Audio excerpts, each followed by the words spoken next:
Great Lakes Prepping here.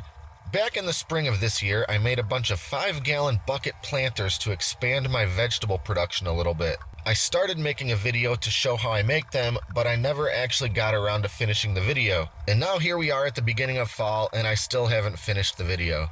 So to quickly run through how I make these very simple planters, I drill a lot of holes in the bucket, put in a layer of pea gravel, and fill the rest of the bucket up with a mixture of topsoil, compost manure, sphagnum peat, and sand. So I used these planter buckets all summer to grow various vegetables to varying degrees of success. Well, now gardening season has just about come to an end for me, and these buckets will begin serving a new purpose. Rather than having one giant compost bin, I prefer to have several smaller composters that I can move around and pick up. It makes perfect sense to temporarily repurpose these buckets as compost bins until I need them again for next year's gardening. So that's exactly what I'm gonna do. I did finish a video earlier in the year about making a 5-minute compost bin from an old storage tote. I filled it up in just a few weeks and it's been sitting pretty much ever since. I haven't stirred it, shaken it, or moved it since late April. Here's a little peek inside just to show you how well all of my food scraps and coffee grounds have composted in this little bin. Beautiful, rich compost. The only trace that this was ever a bunch of nasty food scraps is a few hunks of eggshell, which I should have crushed up a bit before throwing in. Not to worry, I'm not planning to use this compost until next spring anyway, so those eggshells have plenty more time to break down. The method for turning these buckets into compost bins is exactly the same as the storage tote. I've already got a bunch of small holes drilled in the bottom to allow for seepage.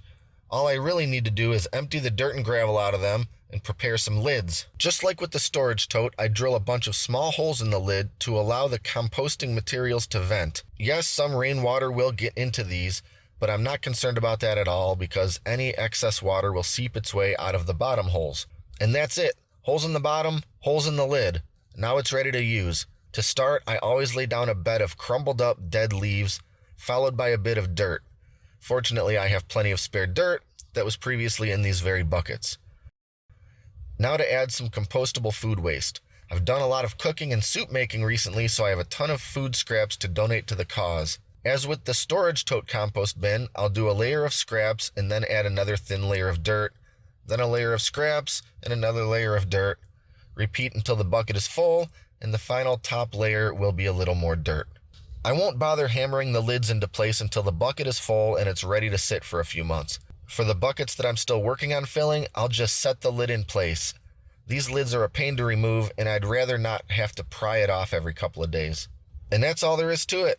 It's not quite as large as the bin used in my 5-minute compost bin video, but they're still gonna work great. These buckets are pretty much useless to use as buckets because of all the holes drilled in them, so why wouldn't I use them to make some more compost for next year's garden?